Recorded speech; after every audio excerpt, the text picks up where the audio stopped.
네, 오늘 조금 바쁜 가운데 왔습니다. 제가 이번 주는 감사 주간이었어요. 그래서 다른 사람의 잘못을 찾아내는 게 사실은 굉장히 어려운 일이잖아요. 그리고 그들을 이제 벌을 줘야 되고 징계를 줘야 되는 그런 상황이라서 너무 신경을 많이 썼더니 오늘 좀 제 컨디션이 그렇게 좋지는 않은 것 같습니다. 그러면서 전 또 이런 생각도 해봤어요. 저희가 하나님께 저희의 것들을 행한 일들에 대해서 이렇게 감사를 하신다 그러면 얼마나 많은 것들이 나올까. 그래도 하나님께서 저희를 사랑하심으로 저희에게 은혜를 베풀어 주시고 그 은혜로 인해서 저희는 회생할 수 있는 구멍이 있다는 게 너무 감사한 것 같습니다. 네. 83장을 부르시기 전에 우리 서로 인사하는 시간을 갖도록 하겠습니다.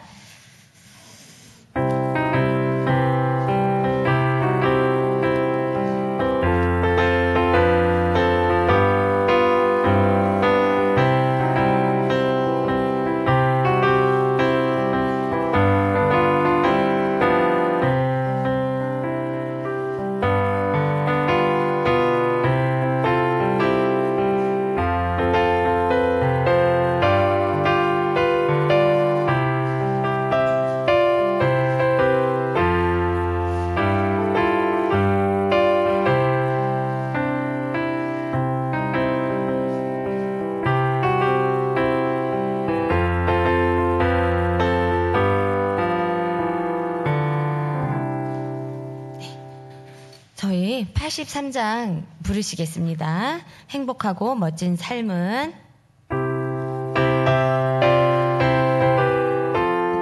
83장입니다. 일어서서 부르시겠습니다.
이혜경 집사님께서 기도 인도해 주시겠습니다.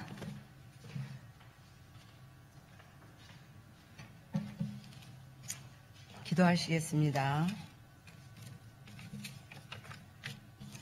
자비로우신 아버지 하나님, 오늘 이 귀한 안식일을 맞기까지 지난 한 주일 날마다 아버지의 사랑과 은혜로 저희들을 돌보아 주셔서 감사드립니다.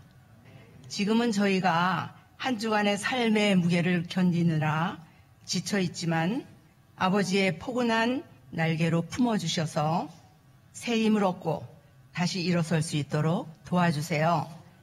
마음의 상처와 시련과 질병으로 인해 고통받는 우리의 믿음의 가족들을 기억하시어 치유하여 주시고 회복의 기쁨이 있는 안식일 우리가 맞이할 수 있도록 인도해 주세요. 또한 성도 간에 사랑과 친절을 베풀며 함께 서로를 위해 기도하는 복된 안식일이 되게 해 주세요. 이제 저희들이 안식일 학교 순서를 통해서 또 우리 교회 여러 가지 일과 앞으로의 우리의 선교의 사명 뭐 이런 것에 대해서 또 이제 순서를 가질 때에 성령 하나님께서 직접 함께 하셔서 우리가 오늘의 이 안교 순서를 통해서 다시 한번 사역의 사명을 가지고 우리 교회를 위하여 또 하늘을 향하여 어떤 믿음을 가지고 나아갈지 다시 한번 생각하며 다짐하는 그런 시간들로 채워질 수 있도록 축복해 주세요. 오늘 이 시간에 함께하여 주실 줄 믿고 감사드리며 예수님 이름으로 간절히 기도드렸습니다. 아멘.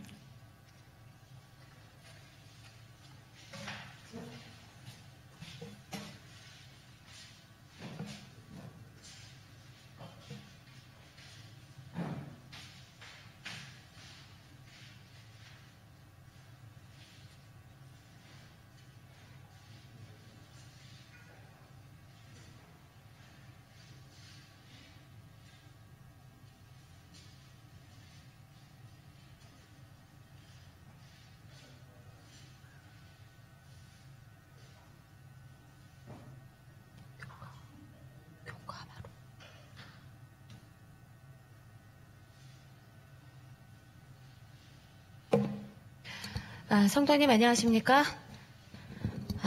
네. 저희 성도님들이 오른편을 더 제가 보기에 오른편, 또 앉으실 때 왼편을 집중적으로 앉으시는 것 같아요. 다른 분들을 배려하시기 위해서 그러신 거죠? 네. 이쪽이 오늘 우리 성도님들께서 많이 원래 참석하시는 자리에 많이 오신 것 같습니다. 이쪽 분들은 채워주셔야 될 것 같으네요. 네. 오늘 저희 교과 통합을 먼저 하고 통합으로 교과를 공부하고 그리고 나서 목사님 축도와 말씀이 있으시도록 하겠습니다. 물론 저희 교과는 송경수 장로님께서 준비해 주셨습니다.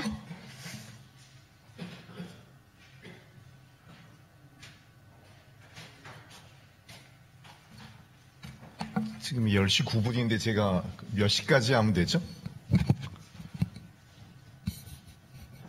안교장님? 지금 10시 9분인데 제가 안교교과를 10시 30분까지 하겠습니다. 우리 잠깐 기도하고 오늘 교과 공부 시작하겠습니다. 아버지 하나님, 오늘 저에게 귀한 안식일 주시며 주님 앞에 나와 주께로 주신 요한복음에 대한 말씀을 함께 연구하도록 하시니 감사합니다. 이 말씀 저희 연구할 때 주의 성령님 함께 하셔서 이 말씀 잘 이해하고 깨닫도록 하시며 우리 삶 속에 닮아서 주님 오실 때 구원받는 우리 모두가 될 수 있도록 이 한 시간 함께하여 주시기를 예수님의 이름으로 기도합니다.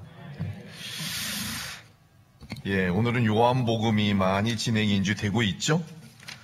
8과입니다. 구약 예언의 성취.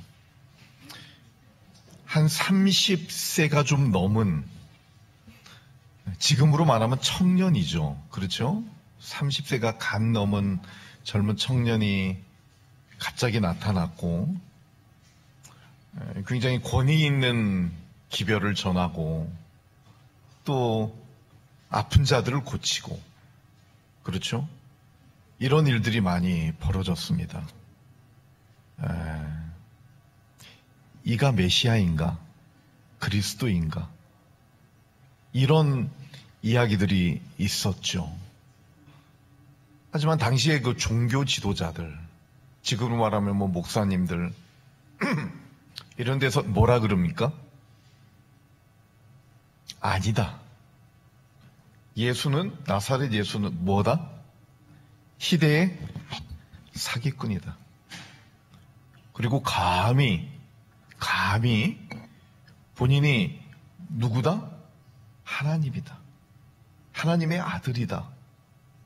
예, 내가 아브라함보다 먼저 있었다.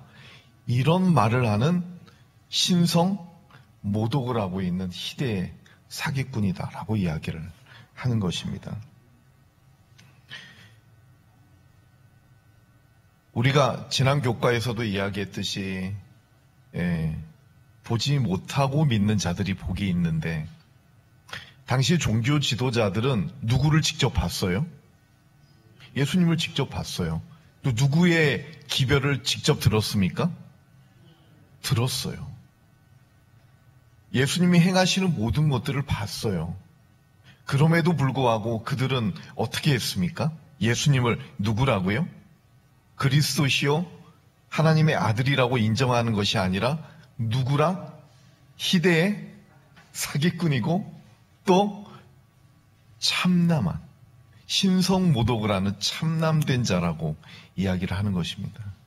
이러면서 오늘 우리에게 굉장히 도전적인 질문들을 우리가 할 수 있어요. 우리는 예수님을 누구라고 합니까? 또 누구라고 한다면 예수님이 누구라고 하는 그거의 근거가 무엇입니까? 이거에 대한 답이 있어야 되겠어요. 우리가 지난 7과에서 아브라함은 믿음의 눈으로 증표와 또 약속을 바라봄으로 예수님을 믿었어요. 그렇죠? 보지 못했지만 보지 못하고 믿었어요. 마리아는 어땠죠? 막달라 마리아는 그들을 7번이나 귀신에서부터 건져주시고 그의 오라비를 살려주신 그 예수님을 사랑과 감사의 눈으로 보았기 때문에 예수님을 메시아로 받아들일 수 있고 증언할 수 있었습니다. 하지만 빌라도는 어땠죠? 그가 자기도 모르게 나사렛 예수는 유대인의 왕이라고 자기도 모르게 말을 했지만, 그리고 그가 진리를 발견하기 원했지만 그가 진리를 발견할 기회를 놓쳤어요. 무엇 때문에? 군중의 소리 때문에. 십자가에 예수를 못 박으라는, 그리고 네가 그렇게 하지 않으면 가이사 왕에게 네가 충성하는 자가 아니다라는, 그래서 이 세상적인 야망이나 인기를 위하여 그가 예수님을 버렸던 것입니다. 도마는 어땠죠? 그가 예수님을 3년 반이나 따라다녔는데 그가 예수님을 아직도 모릅니까? 그러면서 뭐라 그래요? 제자들이 예수님을, 우리가 부활하신 예수님을 봤다 그러니까 뭐라 그럽니까? 나는 내 눈으로 보는 것만 믿어. 내가 손가락을 넣어봐야지 믿을 거야. 믿음의 조건을 그가 걸었던 것입니다. 그렇죠? 오늘날 우리는 어떻습니까? 우리도 믿음의 조건을 겁니까? 우리가 어떤 거를 확인하고 예수님을 믿는 것이 맞습니까? 우리가 믿는 예수님을 메시아임을 증거하고 있는 여러 성경이나 예수님의 기록을 보고 증언을 보고 우리가 예수님을 믿는 걸 확신하는 게 더 옳습니까? 그렇죠? 다행히 도마는 예수님이 나타났을 때 예수님을 보고 만지고 그가 믿었어요. 그나마 다행인 것이죠. 오늘날 우리에게도 너희가 어떻게 하겠느냐라고 예수님께서 질문을 하고 계십니다. 구약 예언의 성취, 구약의 예언은 무엇에 대한 예언입니까? 무엇에 대한 예언이에요? 메시아 그리스도가 올 것이라는 예언입니다. 그리고 그것이 성취되었습니까? 누구로 인하여? 나사렛 예수를 인하여 그게 성취된 것입니다. 예수님의 말씀과 행동과 그런 모든 것들이 예수님이 메시아요 그리스도이심의 증거가 되는 것입니다. 하나님으로부터 온 것이 아니더라도 기적들은 일어날 수 있어요. 그렇죠? 말세가 되면 특히 믿는 자들마저 미혹하기 위해서 사단이 광명한 선한 천사의 모습으로 나타나서 하나님이 그동안 우리에게 주신 성경 말씀의 99% 맞는 말을 너무나도 재밌고 너무나도 쉽게 너무 풀어서 우리에게 설명을 합니다. 근데 거기에 하나의 오류를 섞어요. 결정적인. 이렇게 되죠. 그리고 그가 말씀만 전합니까? 아니요. 마치 우리가 지상에서 생활하시던 예수님이 지상 3년 반의 생애 동안 행하셨던 그 일들을 다 해요. 아픈 자를 구하고 말씀을 전하고, 그리고 어떻게 해요? 현대에 잘못됐다라고 생각하는 종교 지도자들과 종교자들을 비판하면서 합니다. 우리가 단순한 기적들이 하나님으로부터 온 것이 아니지만 예수님이 행하셨던 그런 모든 것들은 독특한 특징을 가지고 있었어요. 어떤 특징? 어떤 특징? 여기 보면 뭐라 그러죠? 아버지 하나님이 하시는 것과 동일한. 그래서 우리가 어떤 이적들이 나타났을 때 이것이 하나님으로부터 온 것이고 예수님이 메시아임을 나타내는 걸 보고 우리가 뭐라 그러냐면 표적이라는 표현을 써요. 그냥 이적이 아니라 예수님께서 하나님의 아들이요 메시아이심을 나타내는 이적들을 우리가 표적이라고 이야기를 하는 것입니다. 예수님께서는 많은 표적들을 보여주셨어요. 우리가 믿을 수 있는. 그렇죠? 그리고 예수님께서는 성경, 당시의 성경은 구약밖에 없었죠. 구약의 권위를 강조하셨습니다. 왜 그랬죠? 예수님이 왜 구약의 권위를 강조하셨어요? 권위가 무엇이죠? 권위라는 거의 사전적인 뜻은 제도, 이념, 인격, 지위 등이 그 가치의 우위성을 공인시키고 영향력을 행사할 수 있는 능력이나 위신을 뜻합니다. 그렇죠? 어떤 사람이 아니면 어떤 단체에서 이렇다라고 하면 그게 옳은 거로 사회적으로 인정이 되는 그런 힘을 뜻하는 것입니다. 그렇죠? 예수님은 이런 표징과 또 예수님을 만났던 많은 사람들의 증언 이외에도 구약 성경의 권위와 그 구약 성경에 나타난 그리스도의 사역을 기록한 예언, 메시아가 이런 일들을 할 것이다 라는 예언들을 구약 성경에 담고 있기 때문에 그 구약 성경의 권위를 강조하셨어요. 그리고 무엇입니까? 그 구약 성경이 바로 메시아에 대해서 이야기하고 있고 나사렛 예수의 모습을 다 보면 나사렛 예수가 누구임을 우리가 알 수 있어요. 메시아임을 알 수 있기 때문에 예수님께서 성경, 구약의 권위를 강조하셨던 것입니다. 그렇죠? 오늘날 우리에게는 어떻죠? 오늘날 우리에게 성경의 권위가 있습니까? 어떻죠? 우리 김 장로님, 성경의 권위를 믿으세요? 믿지요? 왜 그렇죠?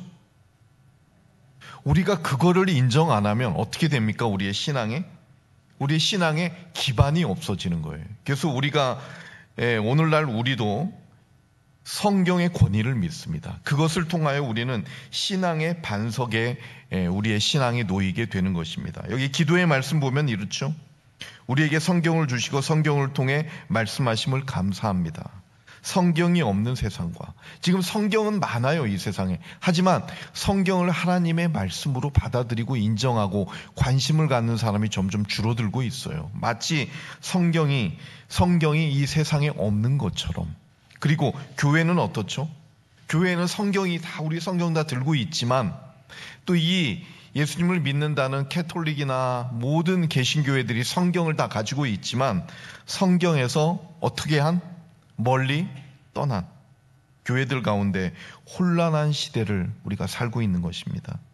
그런 우리에게 항상 진리 가운데 거할 수 있도록 도와주시며 생명의 말씀을 바르게 알도록 지혜를 주시옵소서. 이게 오늘 우리들의 기도가 돼야 됩니다.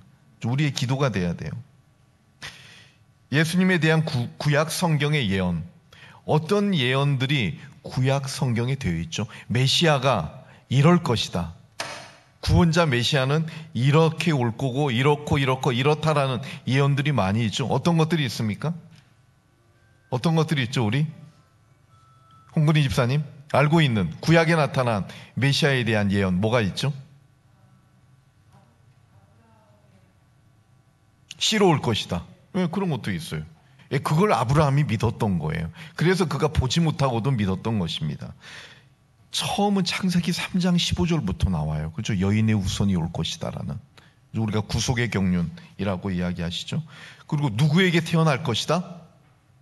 동정녀 마리아에게 태어날 것이다. 사람으로 말미암아 남자로 잉태되어 남자의 자손으로 오는 게 아니라 동정녀 마리아, 그렇죠? 동정녀 여인에게, 동정녀 처녀에게 성령으로 말미암아 잉태되어 탄생할 것이다. 그리고 미가서에 보면 어디에서 태어날 것이다? 베들레헴에서 태어날 것이다. 언제 태어날 것이다? 70일에, 60일에 예언에 나오지요. 그렇죠. 그리고 언제 죽을 것이다?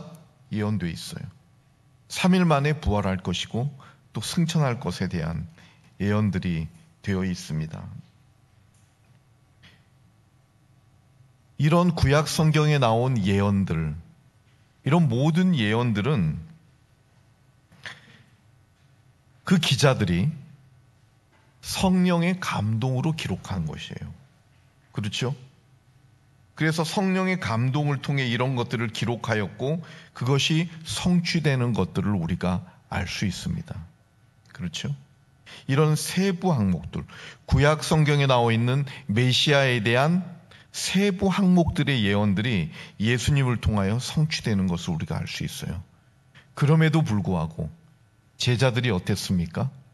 제자들이 예수님의 십자가 전에 예수님을 메시아로 확신하고 완전히 받아들였습니까? 어땠죠? 못 그랬어요. 못 그랬어요. 그러니까 예수님이 붙잡혀가고 십자가에 달려 돌아가실 때 다 어떻게 했습니까? 뿔뿔이 각자 도생을 했잖아요. 그렇죠? 그리고 수제자라고 자칭 타칭 수제자라는 베드로는 예수님을 3번이나, 얼마나 연약한 모습입니까? 제자들조차도 그분이 죽으시고 부활하셔서 자신들에게 나타나신 후에야 마침내 성경이 예수님의 죽음과 부활을 가리키고 있다는 것을 이해하게 되었다라고 이야기를 하는 것입니다.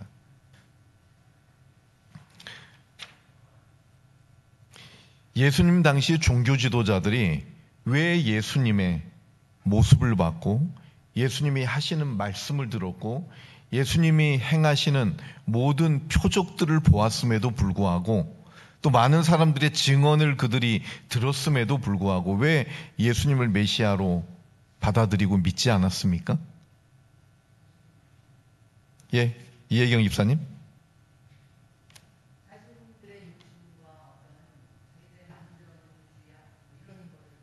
자신들의 욕심과 자기들이 만들어 놓은 메시아에 대한 틀, 거기에 맞지 않았기 때문에 그랬어요. 예. 그런데 그 이전에 그들은 왜 그래요? 목요일 소지 나오는 것처럼 그들은 아래에 서 있었어요. 아래에 서 났어요. 이게 무슨 뜻입니까? 아래의 반대말은 뭐죠? 위죠. 위에게는 누가 계시죠? 하나님이 계셔요. 그들은 육체에 따라 판단을 했어요. 육체에 따라 판단을 했다는 건 뭐냐면 인간의 전통이나 철학이나 세상의 지혜와 지식 가지고 그들이 판단을 했어요. 또 자기들의 욕심이 있었어요. 그 이전에 그들은 아래에서 태어났어요. 아래에서 태어났다는 게 뭐라고요? 그들이 아무리 종교적일지라도 그들의 겉모습은 얼마나 종교적이에요. 얼마나 그렇죠. 영적으로 보여요. 하지만 그건 뭐다? 그들의 껍데기일 뿐이다라고 이야기하는 것입니다. 그들이 아무리 종교적일지라도 영적이고 경건한 사람이 아니었다라 그랬어요. 경건의 모양은 가지고 있었지만 그것이 전부였다라 그랬습니다. 그들은 겉으로는 경건했지만 속으로는 무엇이 가득했다? 불신이 가득했다라고 이야기를 하는 것입니다. 그렇죠? 성경을 오해했어요. 그들은 구약 성경을 그들이 그렇게 잘한다고 했지만 오해를 했고 또 자기의 생각대로 해석을 했던 것입니다. 그래서 그들은 예수님을 받아들일 수가 없었어요. 무엇으로? 자기들의 구원자로, 메시아로, 그리스도로 받아들일 수가 없었습니다. 그걸 받아들이지 못하니 이제 어떻게 해야 돼요? 사람들이 예수님을 메시아로 믿으니 어떻게 해야 돼요? 그걸 막아야 되겠어요. 그러니까 어떻게 해야 됩니까? 예수님을 어떻게 해야 돼요? 죽여야 되는 것입니다.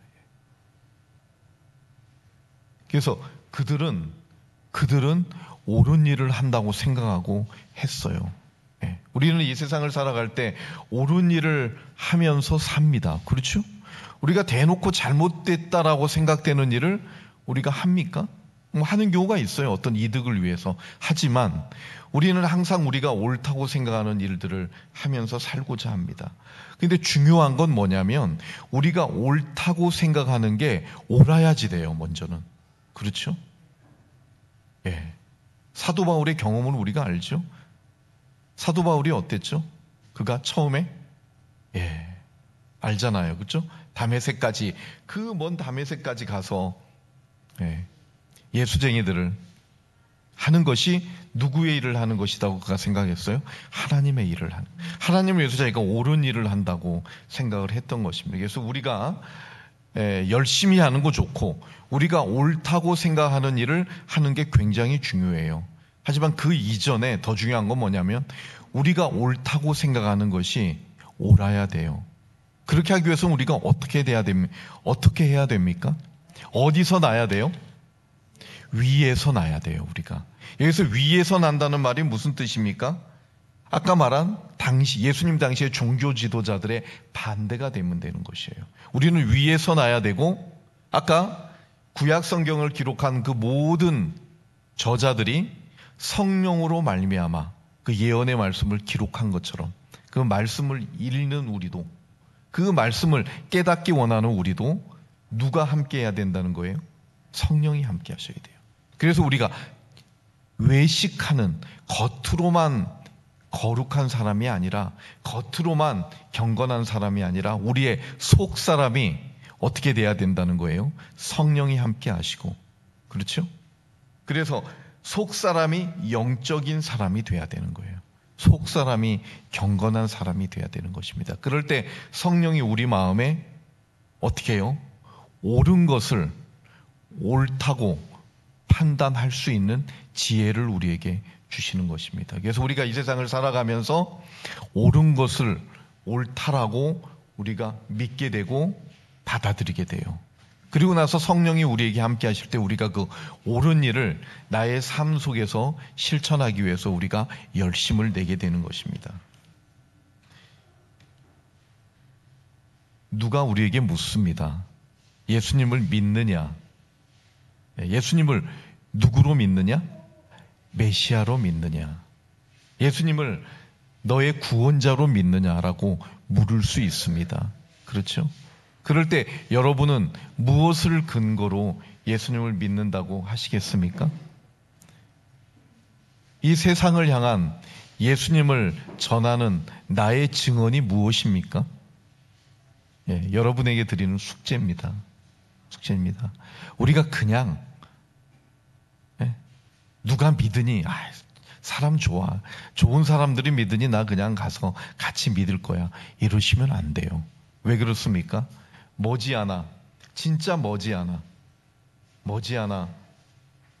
사단이 광명한 천사로 나타나서 아까 말씀드린 대로 100개 중에 99개를 기가 막히게, 내가 어려워하고 의문을 품었던 걸 너무 기가 막히게 풀어서 설명해 주면서 결정적인 오류를 하나 섞을 때 우리가 말씀에 근거되지 않고, 그렇죠? 참 예언돼 있는 그 예언, 구약에 예언된, 그렇죠? 그리고 예수님의 생애를 기록한 신약이 우리에게 있죠. 그렇죠? 신약 이후에 또 많은 성취들이 되는 걸 우리가 봤죠. 그렇기 때문에 어쩌면 아브라함보다도, 어쩌면 예수님 당시에 있었던 예수님을 3년 반 동안 따랐던 제자들보다도 우리가 예수님을 더 올바로 받아들이기가 더 좋은 조건에 우리가 있을지 모릅니다. 그렇게 되기 위해서는 우리가 말씀 가운데 있는 예수님을 꼭 발견하셔야 돼요. 그렇게 하기 위해서는 어떻게 해야 됩니까? 우리에게 주어진 이 교과책을 어떻게 해야 돼요? 진짜 그렇게 하시겠습니까? 제가 장로를 그만두게 되었을 때, 저도 한 달 하고 한 열흘 정도 있으면 환갑이거든요. 죄송합니다. 근데 이제 나이가 많이 들어가면서 말이 많아지고 고집이 세지는 것 같아요. 그래서 가능한 한 너무 늦지 않게 현직 장로를 하지 않고 이제 목양 장로의 역할만을 하기를 원합니다. 하지만 제가 목양 장로를 하더라도 이 교과 교사는 꼭 하고 싶어요. 누굴 위해서? 나를 위해서. 왜? 사실 우리가 이 교과책이 아니면 여러분 성경을 따로 연구하세요? 공부하세요? 우리 솔직하게 한번 이야기를 나눠봅시다. 예, 우리 고민하시고요. 결심하셨으면 참 좋겠어요. 우리가 물론 시간을 많이 내서 성경을 그렇죠? 체계적으로 연구하고 하면 얼마나 좋겠어요. 하지만 왜 이 세상이 그렇게 바쁘고 일이 많은지 그러지 못하죠. 하지만 그런 우리를 위해서 예, 하나님께서 우리에게 이 안교 교과라는 잘 정리된 말씀을 주셨으면서 우리에게 무엇이라 하십니까? 이거를 매주 연구하라고 하세요. 이걸 우리가 연구하지 않고 이 말씀에 근거되지 않아 우리가 예수 그리스도가 참 메시아이심을 구원자이심을 우리가 확신하지 못한다면 그것에 대한 확실한 믿음을 갖지 못한다면 만약에 누가 우리에게 네가 예수님을 왜 믿느냐라고 할 때 그 믿음의 이유를 우리가 말할 수 없다면 여러분 이제 점점 말세가 되고 우리에게 어려움이 닥칠 때 그가 목사이든 장로이든 30년 동안 집사를 하든 이 교회에서 아무리 큰 봉사를 했든 아무 필요가 없습니다. 한 번에 공격에 그가 무너질 수 있고 예수님을 배반하고 떠날 수 있어요. 그렇게 하지 않기 위해서는 우리가 우리에게 주신 이 교과 말씀을 충실하게 연구하면서 기도하면서 성령이 이 말씀을 깨닫도록 하고 우리 삶 속에 적용해서 우리가 이 세상을 살아가는 것뿐만 아니라 예수님 오실 때 이 말씀에 예언되어 있는 예수님께서 이제 재림하실 텐데 그 재림의 광경으로 우리가 본다면 볼 거죠? 우리가 살아서 보든 우리가 죽었다가 부활해서 예수님의 재림을 보든 우리는 예수님의 재림을 볼 것입니다. 그렇죠? 그러면 예수님의 초림을 봤던 사람보다 더 복되지 않습니까? 우리가 비록 예수님의 초림 당시에 그때는 없었지만 그들보다 더 예수님을 확실하게 믿을 수 있는 증거들이 성경과 또 우리에게 그걸 잘 정리해서 공부하도록 한 교과책에 있습니다. 이 말씀 연구해서 우리 모두 한 사람도 빠지지 말고 예수님 재림하시는 광경을 살아서 보면 더 좋고 혹시 우리가 연로하여 살아서 예수님을 보지 못한다면 분명히 부활하는 눈으로 예수님의 재림을 보게 되는 우리 모두가 되기를 간절히 바랍니다. 감사합니다. 우리 다 같이 묵상으로 교과 공부 마치겠습니다.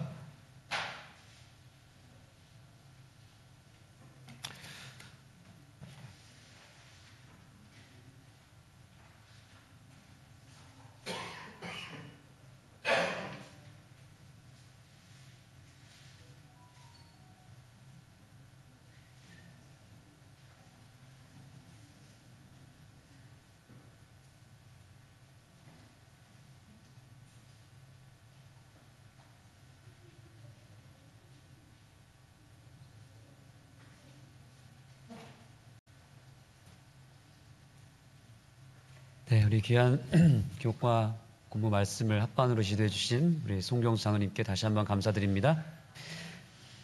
기도하시겠습니다. 하나님, 오늘 저희에게 다시 한번 하나님 말씀으로 하늘의 덕목을 깨우치게 해주셔서 감사합니다.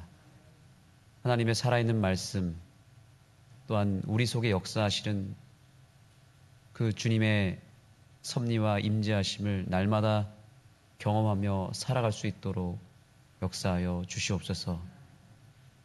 말씀을 가까이 하는 것이 곧 예수님을 가까이 하는 것이고 말씀을 사랑하는 것이 곧 예수님을 사랑하는 것임을 기억하며 우리에게 주신 말씀을 예수님처럼 소중하게 여길 수 있는 우리들의 삶이 되게 하여 주옵소서.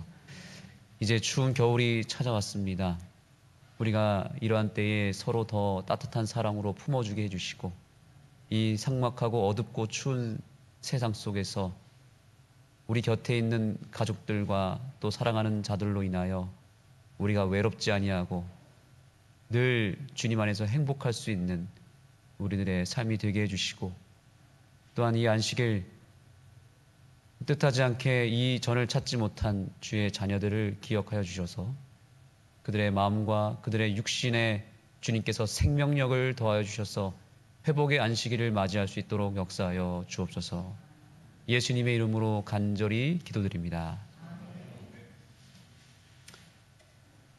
네, 교회 소식을 안내해 드리겠습니다.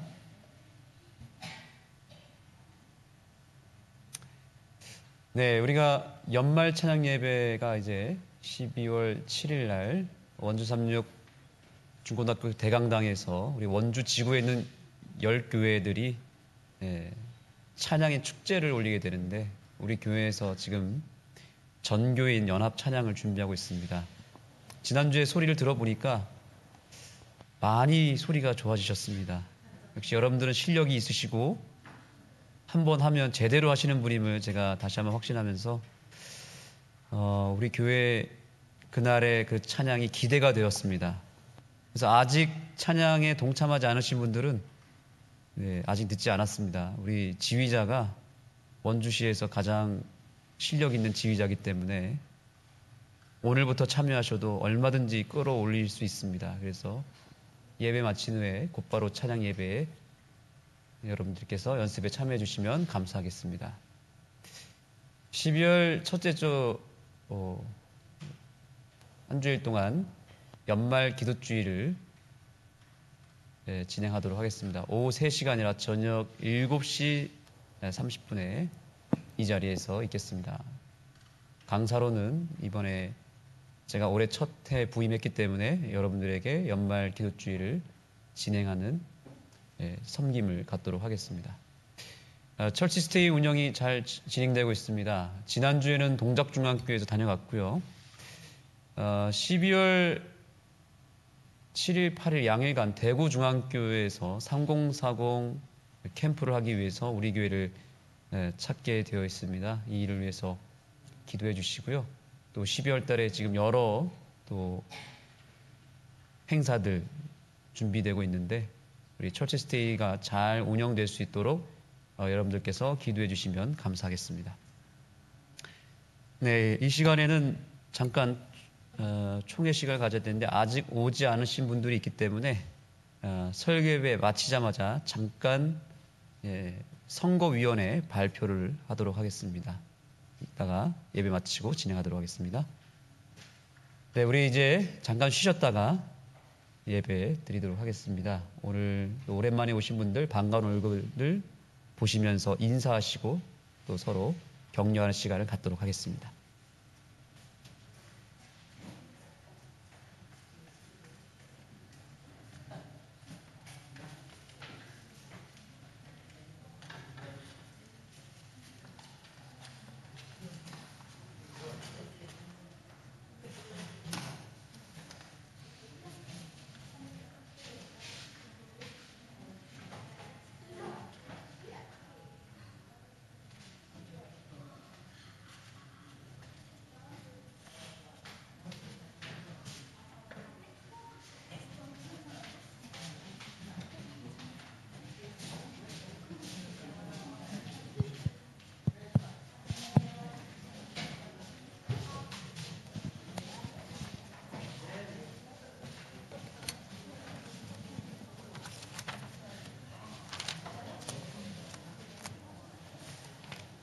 (310장) 부르시겠습니다. 310장입니다.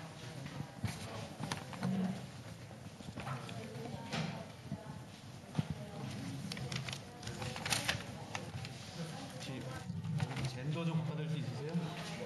젠도 부탁드리겠습니다. 310장 부르시겠습니다.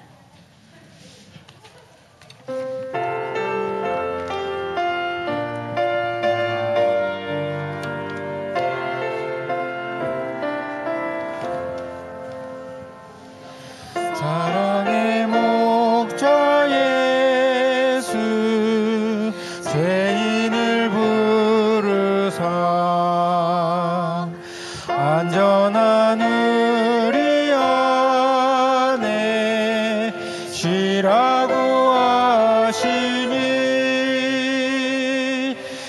성령과 노유 모두 부름에 응하여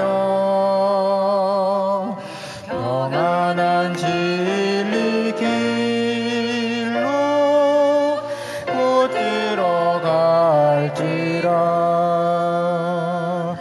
사랑과 온유로 부르시며 길 잃은 죄인들 돌아오기 기다려서 계신 예수님은 거룩한 목자로다.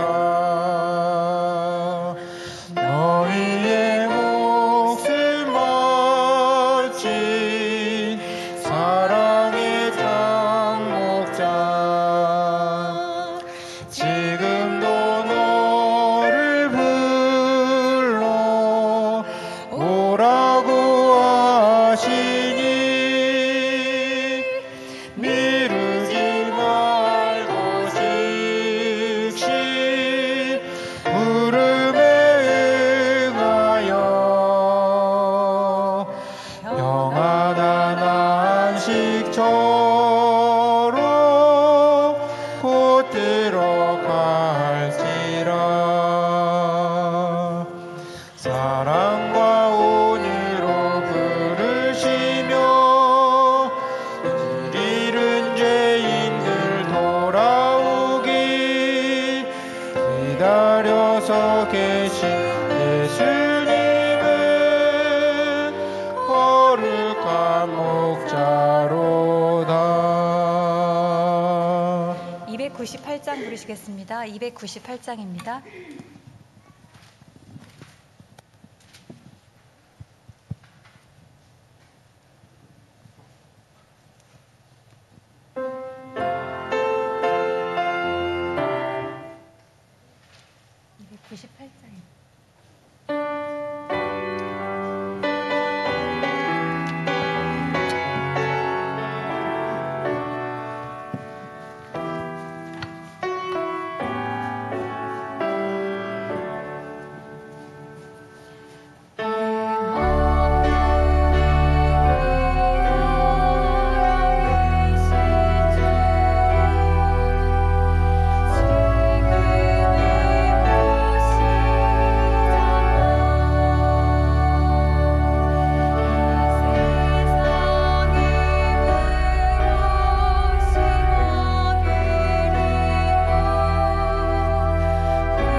다 같이 기립하여 주시기 바랍니다. 나는 예배자입니다. 부르시겠습니다. 예배자입니다.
부르시겠습니다.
우리를 창조하시고 심히 기뻐하신 하나님 아버지, 비록 죄로 인하여 하나님을 슬프게 하는 우리지만 하나님께 돌아갈 수 있는 방법을 알게 하시고 예수님을 통하여 구원받게 하여 주셔서 감사드립니다. 또한 우리에게 안식일의 축복을 주시고 안식일을 기억하여 이 아름다운 원주 하늘숲 교회에 올 수 있도록 인도해 주셔서 감사합니다. 오늘 이곳에 모인 주의 자녀들이 주의 말씀을 듣고 묵상하고 또 찬양으로 예배드릴 때에 우리의 예배를 받아주시고 성령의 축복과 은혜를 많이 받게 하여 주시옵소서.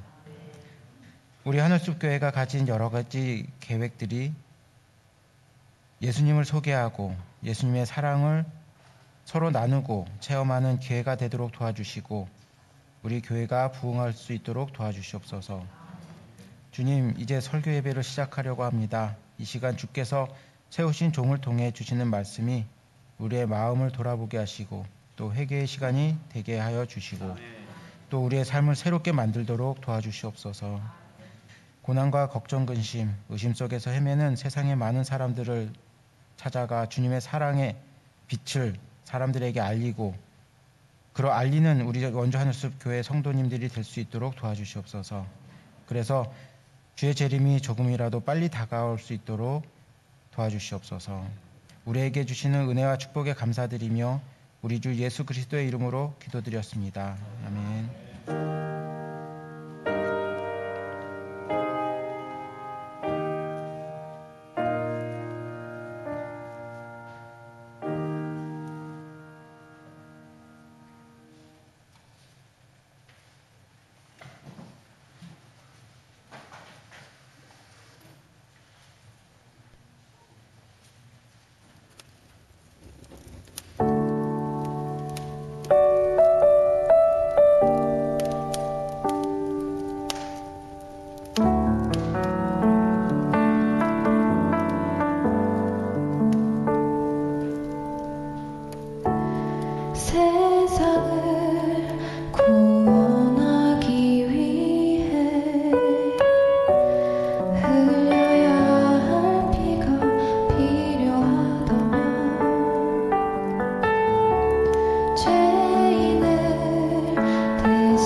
예수님처럼 살아가게 하소서.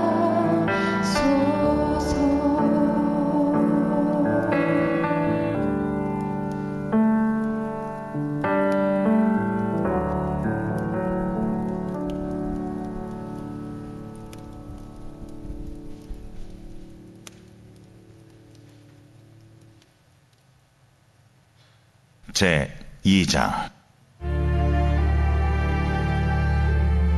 누구든지 소재의 예물을 여호와께 드리려거든 고운 가루로 예물을 삼아 그 위에 기름을 붓고 또 그 위에 유향을 놓아 아론의 자손 제사장들에게로 가져갈 것이요, 제사장은 그 고운 가루 한 움큼과 기름과 그 모든 유향을 가져다가 기념물로 제단 위에서 불사를 지니 이는 화제라.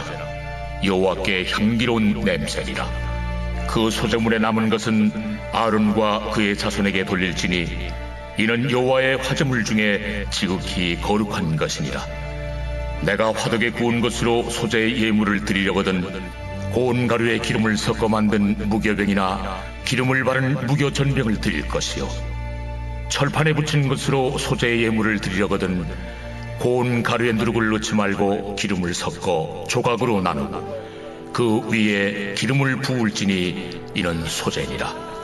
내가 냄비 것으로 소재를 드리려거든 고운 가루와 기름을 섞어 만들지니라. 너는 이것들로 만든 소재물을 여호와께로 가져다가 제사장에게 줄 것이요, 제사장은 그것을 제단으로 가져가서 그 소재물 중에서 기념할 것을 가져다가 제단 위에서 불사를 지니 이는 화제라. 여호와께 향기로운 냄새니라. 소재물에 남은 것은 아론과 그의 아들들에게 돌릴지니 이는 여호와의 화제물 중에 지극히 거룩한 것이니라. 너희가 여호와께 드리는 모든 소재물에는 누룩을 넣지 말지니 너희가 누룩이나 꿀을 여호와께 화제로 드려 사르지 못할지니라. 처음 익은 것으로는 그것을 여호와께 드릴지나 향기로운 냄새를 위하여는 제단에 올리지 말지며 내 모든 소재물에 소금을 치라. 내 하나님의 언약의 소금을 내 소재에 빼지 못할지니 내 모든 예물에 소금을 드릴지니라. 너는 첫 이삭의 소재를 여호와께 드리거든 첫 이삭을 볶아 지은 것으로 내 소재를 삶되 그 위에 기름을 붓고 그 위에 유향을 더할지니 이는 소재니라. 제사장은 찌은 곡식과 기름을 모든 유향과 함께 기념물로 불사를 지니 이는 여호와께 드리는 화제니라.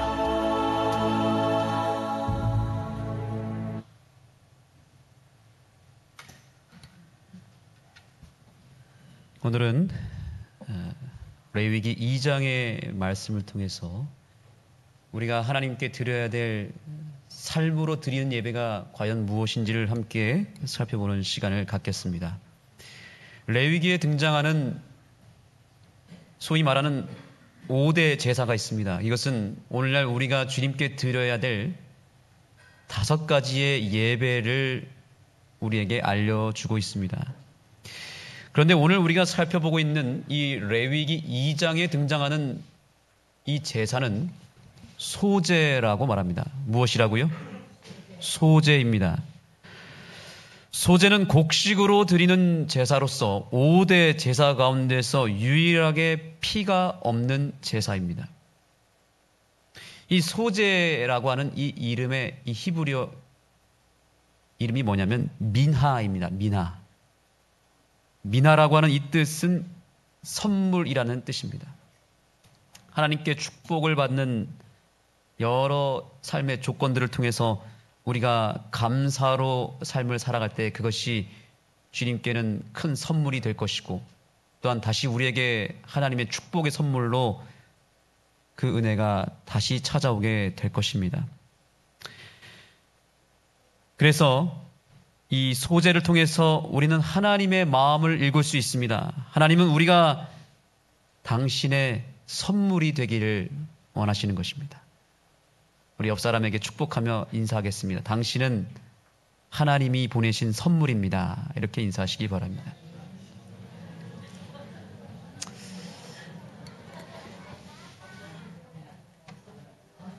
여러분은 다 선물입니다.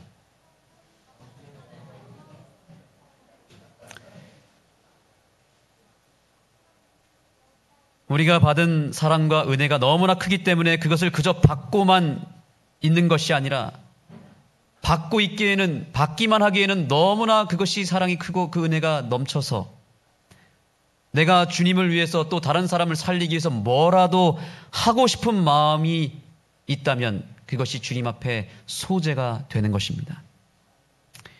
1장에서 우리는 번제를 배웠습니다. 기본적으로 우리가 하나님께 드리는 예배의 본질에 대한 그 초점을 우리가 먼저 뒀다면 소재는 일상의 삶에서 어떻게 예배를 드릴 것인지에 대한 내용이 바로 이 레위기 2장의 내용이고 좀 전에 우리가 들었던 그 16절까지의 내용인 것입니다. 우리가 이 교회라고 하는 이 공간 안에서 예배를 드리는 것도 중요하지만 교회 밖에서 드리는 예배가 훨씬 더 중요하다는 사실을 기억해야 됩니다. 그리스도인이라면 우리가 정말 예수님을 믿고 그분을 닮아가는 삶을 살기를 원한다면 예배 시간 외에 일상의 시간 속에서 어떻게 내 삶으로 예배를 드릴 수 있는지를 우리는 고민해야 된다는 사실이죠. 이러한 진지한 고민이 없다면 그리스도인이라 할 수 없습니다. 그것에 대한 답을 주는 예배가 바로 오늘 우리가 읽은 레위기 2장의 말씀입니다. 자, 우리가 소재에 대해서 이제 본문의 말씀을 순서대로 살펴야 되겠지만 그렇게 하기보다는 우리가 이미 인식했겠지만 이 소재는 그야말로 음식을 만드는 거예요. 그래서 우리가 요리를 다 하시겠지만 매뉴얼대로 재료를 분류하고 그 순서를 요리 순서대로 좀 파악해야 되지 않겠습니까? 그래서 이 레위기 2장은 특별히 우리가 본문의 순서를 그대로 따라가기보다는 매뉴얼에 맞춰서 한번 살펴보면 좋겠다는 것이죠. 그러면 이해하기가 참 쉽습니다. 자, 첫 번째 기본 재료가 필요합니다. 기본 재료는 무엇입니까? 고운 가루라고 말하고 있습니다. 소재의 기본 재료는 예배자로서 가장 기본적으로 갖춰야 할 정신과 개념으로 연결시킬 수 있겠습니다. 모든 일에는 기본이 있고 우선순위가 있습니다. 음식을 우리가 만들 때에 여러 가지 중요한 요소들이 있겠지만 그 중에서도 가장 기본이 되고 중요한 우선순위가 있겠습니까? 좋은 음식의 세 가지 요소 가운데 가장 중요한 요소를 꼽는다면 그것은 기본 재료가 좋아야 합니다. 유통기한이 지났거나 이것이 상해버렸거나 이것이 그 재료가 좀 시원치 않으면 음식 전체가 맛이 없어지거나 음식으로서의 제 기능을 할 수가 없습니다. 요리 자체가 불가능할지도 모릅니다. 그래서 기본 재료가 분명히 중요하죠. 거기에 훌륭한 요리사가 있어 준비되면 더 좋고요. 탁월한 조리법이 가미된다면 그야말로 백종원이 먹어도 점수를 받을 수 있는 그런 요리가 되지 않겠습니까? 우리의 예배도 마찬가지입니다. 예배자가 필수적으로 갖춰야 할 정신이 올바로 세워지지 않으면 예배 자체가 불가능할 수도 있습니다. 예배의 기본 정신을 놓쳐버린 상태로 예배를 드리고 하나님의 사업을 한다 하더라도 그것은 하나님께 선물이 될 수 없고 피차간의 선물이 될 수 없습니다. 하나님께 우리의 삶이 선물이 되기를 원한다면 적어도 소재의 기본 재료만큼은 정확하게 알고 있어야 되고 우리의 삶을 통해서 그 기본 재료가 준비되어야 될 줄 믿습니다. 그것이 무엇이라고요? 자, 1절에 읽겠습니다. 누구든지 소재의 예물을 여호와께 드리려거든 무엇으로 드리라고요? 고운 가루로 예물을 삼아 드리라고 말하고 있습니다. 고운 가루가 기본 재료입니다. 여기에는 헌신이라고 하는 개념이 내포되어 있습니다. 고운 가루가 되려면 어떻게 해야 될까요? 이 한 알의 밀알이 아까 우리 찬양을 들었죠. 이 밀알이 땅에 떨어져서 원 가지로부터 분리가 되어야 되고요. 탈곡되어서 나와서 껍질이 벗겨져야 되고 그 다음에 어떻게 됩니까? 사정없이 난도질이 돼서 갈아야 됩니다. 우리가 이제 김장철에 김장을 담그는데 이 김치가 몇 번 죽어야 된다고 합니까? 우리의 식탁에서 맛있는 김치가 되려면 몇 번 죽어야 된다고 합니까? 적어도 7번 이상은 죽어야 된다고 합니다. 그렇죠? 뽑혀서 죽고요. 난도질돼서 쪼개져서 죽고요. 그 다음에 어떻게 됩니까? 소금에 버무려져서 죽고, 거기에 또 양념으로 또 버무려지고, 그 다음에 어떻게 됩니까? 이제는 땅에 묻어야 됩니다. 계속해서 죽고 또 죽고 거기서 묻혀서 숙성이 된 다음에 식탁에 올려질 때는 마지막으로 칼로 잘근잘근 썰려서 죽고 마지막에 사람의 입에 들어갈 때는 더 씹혀서 죽습니다. 너무 잔인한 얘기를 했나요? 근데 이 고운 가루가 되는 것도 마찬가지입니다.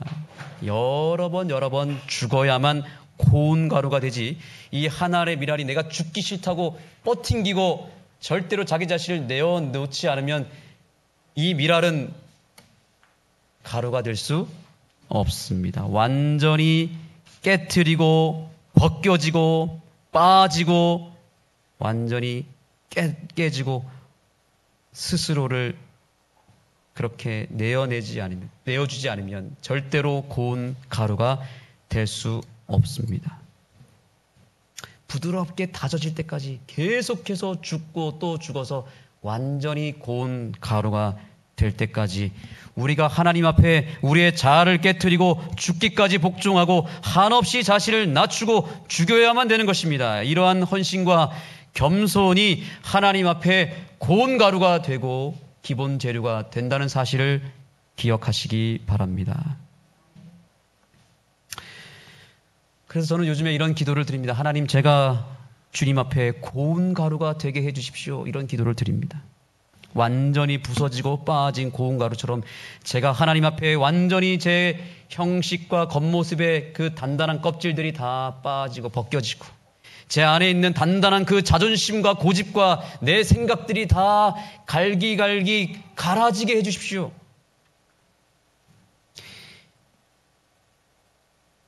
그렇게 고운 가루가 되어야만 쓰임받을 수 있는 것입니다. 그래야만 이 요리사가 이 고운 가루를 가지고 자기 마음껏 모아탈 수 있어요. 반죽도 할 수 있고 필요한데 뿌릴 수도 있고, 이게 고운 가루가 되었다는 것은 요리사가 원하는 대로 그 모양을 갖출 수 있고 쓰임받을 수 있다는 거 아니겠습니까? 우리는 서로에게도 고운 가루가 되어야 됩니다. 저는 이 말씀을 준비하면서 그런 기도도 드렸습니다. 하나님, 제가 사랑하는 아내에게 고운 가루가 되게 해주십시오. 저는 그동안 뻗팅겼습니다. 쓰레기를 버리라고 하면 조금 있다 하겠습니다. 뭘 치우라고 그러면 자꾸 저는 제 할 일 때문에 나중에 하겠다고 하거나 아니면 들은 척 하지 않았습니다. 이건 무슨 가루예요? 고운 가루예요? 아니에요.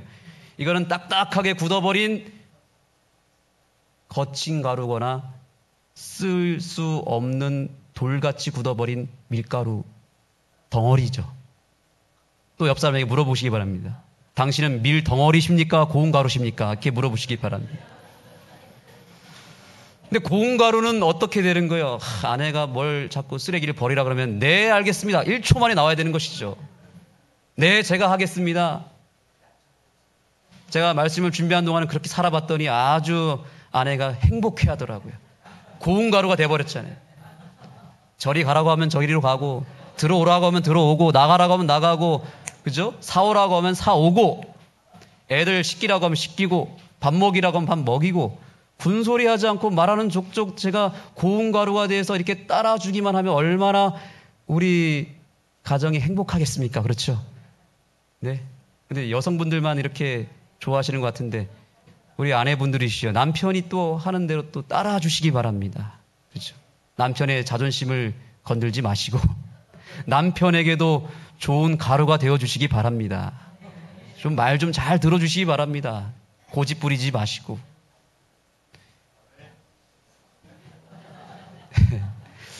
이렇게 서로에게 고운 가루가 되어야, 그죠?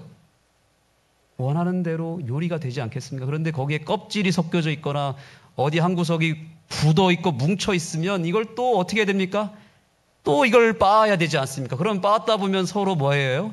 에너지가 들어가고 이것 때문에 또 갈등이 생기지 않겠습니까? 근데 예수님 안에서 미리 고운 가루가 되기를 예수님의 이름으로 축복합니다.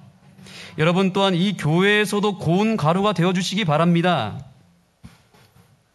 우리는 이 교회에서도 하나님 앞에 고운 가루가 되어야 됩니다. 이제 조금 있으면 제가 예배 마치면 선거위원회를 선포할 것입니다. 그러면 이제 선거위원회를 통해서 이제는 내년도 우리 교회 재직들이 선정이 됩니다. 여기에는 신임 장로 혹은 신임 집사가 선정이 될 것이고, 수석 장로가 선정이 될 것이고, 안식일 학교장, 수석 집사가 선정이 될 것입니다.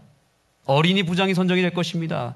어떤 그릇이 나한테 오든지 고운 가루는 어떻게 됩니까? 그 그릇 안으로, 이런 그릇이 오면 이 고운 가루로 여기 들어가면 이 모양대로 들어갈까요? 순종하여 들어가지 않습니까? 그렇죠. 그런데 빳빳하게 굳어버린, 돌처럼 굳어버린 이 밀가루는 여기 집어넣을 수 있습니까? 없습니까? 없습니다. 여러분들 앞에 어떤 직책의 그릇이, 어떤 역할의 그릇이 주어진다 하더라도 고운 가루가 되셔서 그 그릇 안에 그 모양대로, 그 용량대로 온전히 순종하여 들어가는 고운 가루가 되기를 담임 목사로서 간절히 호소드리는 바입니다. 또 뭔가를 시켰더니 나는 못한다고 뻗팅기면 어떻게 될까요? 이건 고운 가루예요? 아니면 굳어버린 가루입니까? 굳어버린 가루는 제가 그냥 넘어가겠습니까? 또 이거를 또 어떻게 합니까? 또 망치로 깨야 되고, 그죠?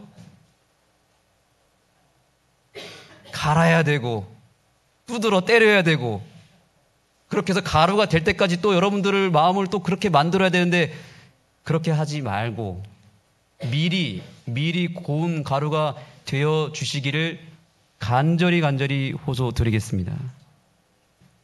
그래서 이 고운 가루가 되는 것이 기본 재료입니다. 이 고운 가루가 되지 않으면 하나님도 탁월한 요리사이시지만 요리할 수가 없는 것입니다. 고운 가루가 되지 못하면.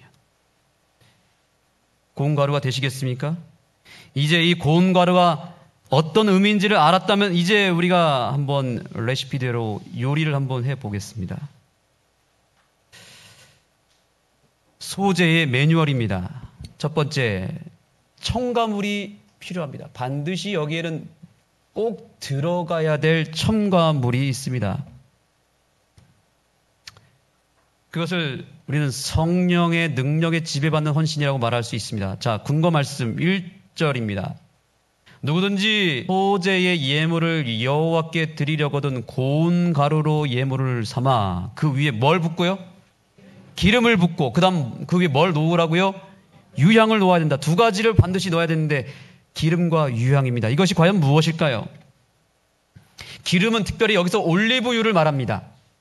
기름이 상징하는 바가 무엇인가? 성경에서 기름은 따라해 보겠습니다. 성령의 기름입니다. 기름은 어디에 부어졌습니까? 고운 가루에 부어졌습니다. 하나님께서 성령을 누구에게 보내주시겠습니까? 부어주시겠습니까? 고운 가루가 된 사람에게 성령을 부어주신다는 사실입니다. 완전히 자아를 부서뜨린 사람, 예수님 안에서 영적으로 죽은 사람, 그런 사람만 쓸 수 있고 성령을 받을 수 있습니다. 그래서 고운 가루처럼 성령의 완전한 지배를 받을 수 있는 상태가 되어야만 성령을 부어주실 수 있다는 사실입니다. 여러분, 성령이라고 하는 것을 많이 들어보셨죠? 성령은 내가 도구로 삼는 것입니까? 아니면 성령이 나를 도구로 삼는 것입니까?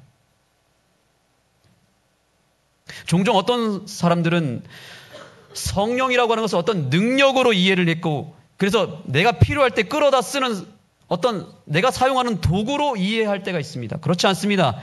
그것은 고운 가루가 되지 못한 사람의 정신입니다. 성령은 도구가 아닙니다. 성령은 하나님이시거든. 그래서 성령 하나님이 오히려 나를 도구 삼아서 나를 지배하고 나를 사용하는 것이죠. 누구의 마음대로요? 내 마음대로가 아니라 하나님이 원하시는 대로 내가 도구로 쓰여지는 그 역할을 성령 하나님이 해주신다는 사실입니다. 교회 증언이라고 하는 책 57페이지 이렇게 말하고 있습니다. 잘 들어보십시오. 겸손한 정신으로 그대 자신을 무장하고 하나님의 천사들이 심령을 감동시키기 위하여 그대의 곁에 접근할 수 있도록 기도하라. 왜냐하면 잘 들어보십시오. 이제 성령을 그대가 부리는 것이 아니라 성령께서 그대를 부리시기 때문이다. 진리를 감동케 하시는 분은 성령이시다. 아멘. 우리가 성령을 받기 위해서 기도하는 것도 중요하지만 우리가 고운 가루가 되는 것이 훨씬 더 중요하다는 사실을 기억해야 됩니다.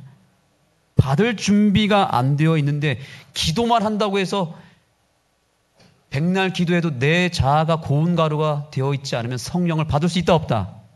받을 수 없습니다. 고운 가루에는 반드시 기름이 발라져야만 합니다.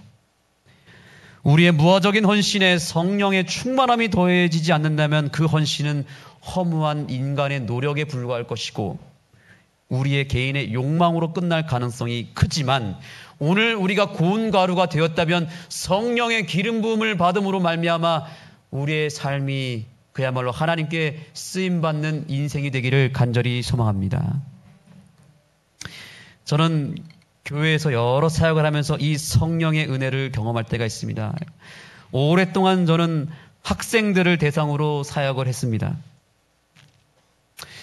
예전에 처음 목회를 할 때 우리 교회에 이 학생 사역을 하는 데 있어서 참 여러 고민들이 많았습니다. 어떨 때는 어떤 안식일에는 제가 준비가 잘 되었다고 생각해서 오늘 정말 제가 나름대로 신경을 많이 써서 준비를 잘했어요. 그래서 오늘은 학생들이 많이 오겠지 생각을 하고 연락도 돌리고 이렇게 해서 자신감이 충만해서 이제 사역에 임하게 되었을 때 희한하게 그날따라 학생들이 오지 않는 거예요. 준비는 잔뜩 해놨는데 내 노력과 내 헌신과 내 준비한 과정을 믿기 시작하고 성령을 구하지 않고 성령의 도우심을 내가 의지하지 않은 상태로 내 자신을 믿고 나갔을 때는 이상하게 이 일이 안 되는 것입니다. 그런데 반대 케이스가 있었습니다. 어쩔 때는요, 너무 지쳐서 오늘은 그냥 쉬었으면 좋겠다. 학생들도 오늘 안 왔으면 좋겠다. 그래서 점심 먹고 빨리 집에 가려고 도망가고 있는데 갑자기 학생들이 연락이 와요. 목사님, 전도사님 어디세요? 저희 학생반 하러 왔어요. 가봤더니 학생들이 다 와 있는 거예요. 준비 하나도 안 됐는데. 그런데 그날이 제일 재밌었고 좋았대요. 이거 누가 하신 거죠? 이건 성령이 하신 것입니다. 내 노력과 내 준비와 내 힘으로 되는 게 아니라 성령 하나님의 이끄심대로 된다는 것을 저는 확신하게 된 것입니다.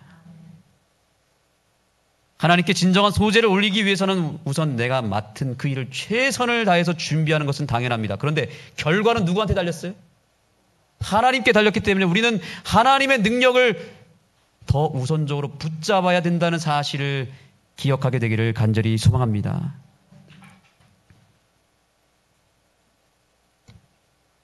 그래서 성령 없이 일하는 것은 마치 아무리 좋은 외제차를 할지라도 그곳에 기름이 없으면 움직이지 않는 것처럼 우리의 노력이 아무리 탁월하고 우리가 가진 것이 아무리 많다 할지라도 성령의 기름이 없으면 이 자동차는 굴러가지 않습니다.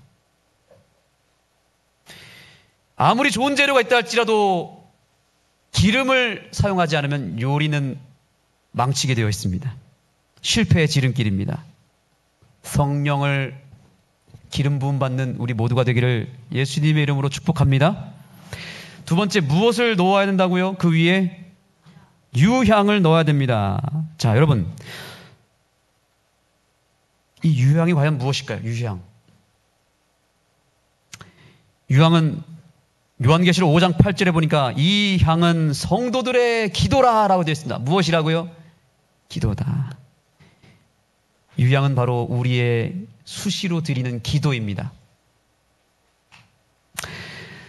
그런가 하면 여기 보시면 기름과 유향이 하나의 짝을 이루면서 여기 첨가되는 걸 보니까 성령과 기도는 하나의 짝을 이루는 것 같습니다. 성령은 기도 없이는 받을 수가 없다는 것이죠.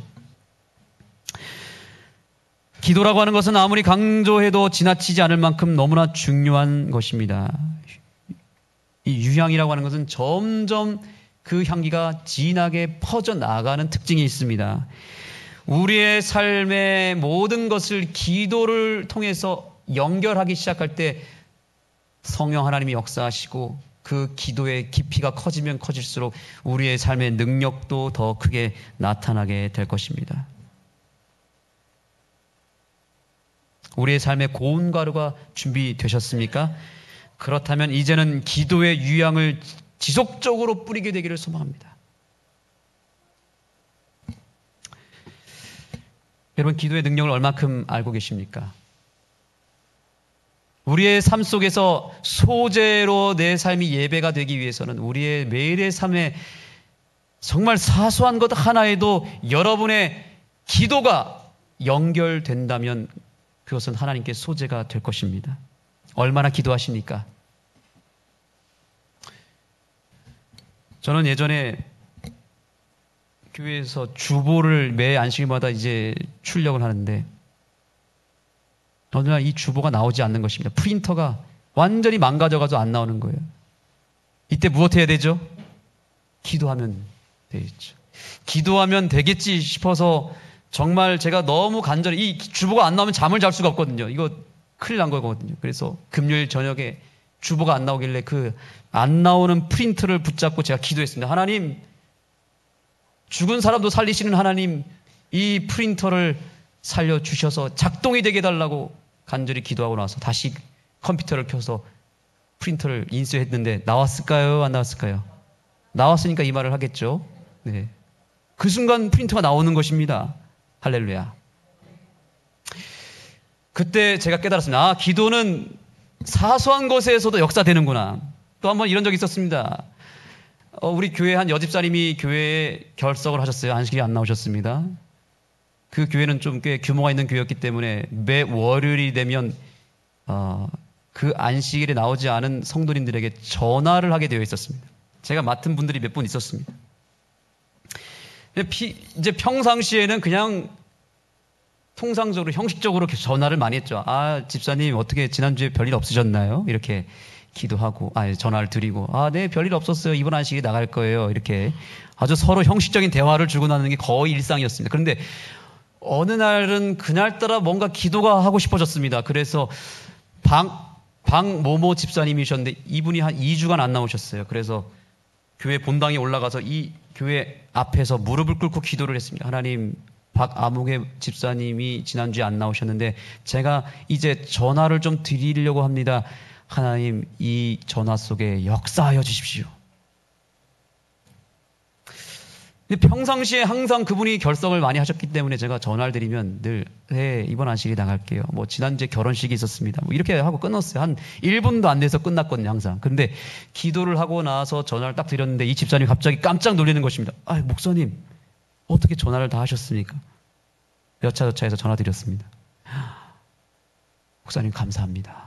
제가 큰 고민이 하나 있는데 목사님 이번 주에 저를 만날 수 있겠습니까?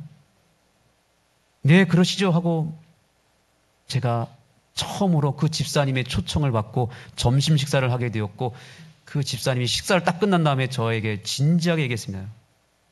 목사님 이번 주에 전화하신 것은 정말 하나님의 섭리라고 생각합니다.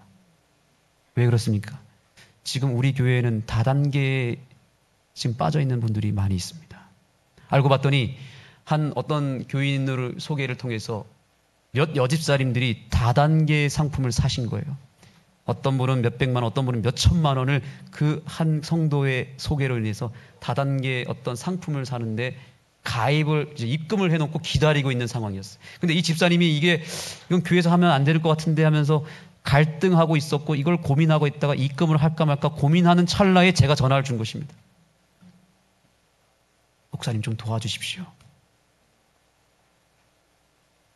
그래서 그분을 위해서 기도해드리고 바로 담임 목사님한테 보고를 드렸더니 그 주 안식일에 담임 목사님이 전 교인을 딱 앉혀놓고 안식일 학교가 마친 다음에 요즘에 이러한 상품에 다단계가 유행하고 있는데 이것은 정말로 위험한 것이니 혹시 이 중에서 여기에 연루된 분이 있으시면 빨리 그것을 철회하시라고.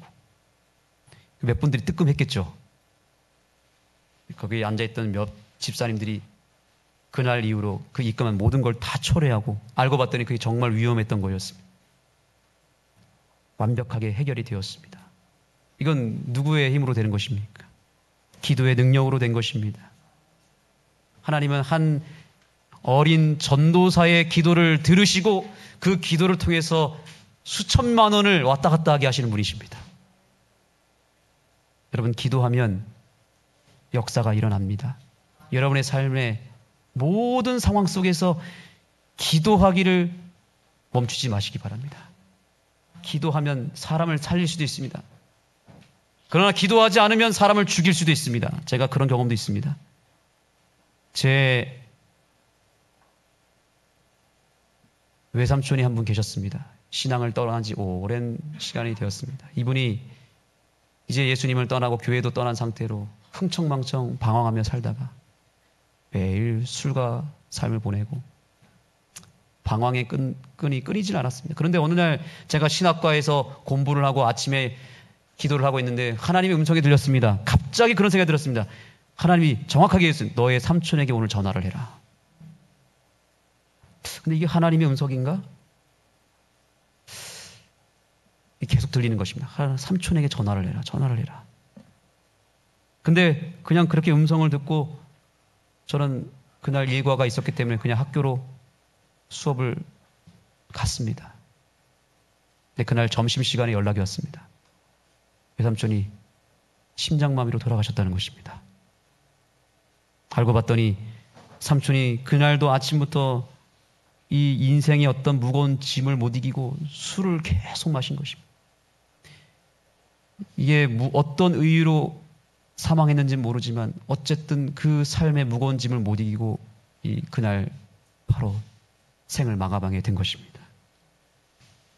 하나님이 음성을 들려주셨을 때 그때 내가 반응했더라면, 그 기도 속에 하나님이 역사해 주셨을 때 그 기도에 내가 반응하여 순종했더라면 어땠을까? 삼촌에게 전화를 드려서 안부를 묻고 기도를 해드렸다면 어땠을까? 이런 생각을 할 때, 우리가 기도를 통해서 사람을 살릴 수도 있지만 우리가 생각나는 영혼들을 우리 위해서 기도하지 않고 우리가 흘려보냈던 수많은 기도 제목들이 다 땅에 떨어지고 있다는 것을 또한 기억했습니다. 사랑하는 성도 여러분, 생각나는 사람이 있다면 기도하시고 만나시고 예수님의 이름을 걸고 앞으로 나아가시기 바랍니다. 기도는 놀라운 역사가 있다는 사실을 잊지 마시기 바랍니다. 첨가물이 있다면 또한 무엇도 있겠습니까? 유해 첨가물이 있습니다. 절대로 집어넣지 말아야 될 첨가물도 있는 것입니다. 사심이 섞인 헌신이죠. 11절의 본문의 말씀을 보겠습니다. 물은 너희가 여호와께 드리는 소제물에는 모두 무엇을 넣지 말라고요? 누룩을 넣지 말지니 너희가 누룩이나 꿀을 여호와께 화제로 드려 사르지 못할지니라. 누룩은 우리가 잘 아는 대로 죄악을 상징합니다. 꿀은 무엇일까요? 잠언 5장 3절에 보니까 대저 음녀의 입술은 무엇과 같다고요? 꿀을 떨어뜨리면 그 입의 기름보다 미끄러우나. 이것은 죄의 유혹을 상징하는 것입니다. 음식에 반드시 들어가야 할 첨가물을 살피는 것도 중요하지만 또 하나 중요한 것은 절대로 넣지 말아야 될 첨가물도 살피는 것이 상당히 중요합니다. 고운 가루에 절대로 들어가지 말아야 될 것은 누룩과 꿀이었습니다. 우리가 예배자로서 철저하게 차단해야 할 것이 있다면 그것은 우리 안에 있는 죄악의 정신과 내 삶을 유혹하고 있는 여러 사단의 유혹을 우리는 매일 매순간 뿌리치는 일을 해야 됩니다. 이것을 첨가시키면 안 됩니다. 이것을 막아내고 이것을 끄집어내고 첨가시키지 않는 이 영적 몸부림이 주님 앞에 또한 소재로 예배로 올려진다는 사실을 기억하게 되기를 간절히 소망합니다. 밀이라는 이 열매가 고운 가루가 되었고 이제 한 요리를 향해서 나아갈 때에 중간에 이런 첨가되지 말아야 할 것들이 첨가돼 버리면 요리 전체를 망치게 되는 것입니다.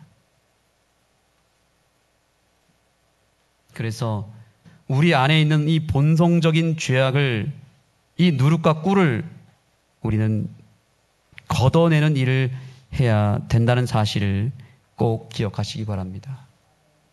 그래서 우리 스스로 안에는 여러 장점이 있고 여러 재능이 있습니다. 그런데 문제는 무엇이냐면 그런 재능과 장점을 살리는 것도 중요하지만 우리 안에 있는 리스크, 단점, 우리 안에 있는 악습, 그 죄악을 걷어내기만 해도 내 안에 있는 장점이 솟구쳐 올라가서 훨씬 더 그것이 큰 힘을 발휘할 수 있다는 사실입니다.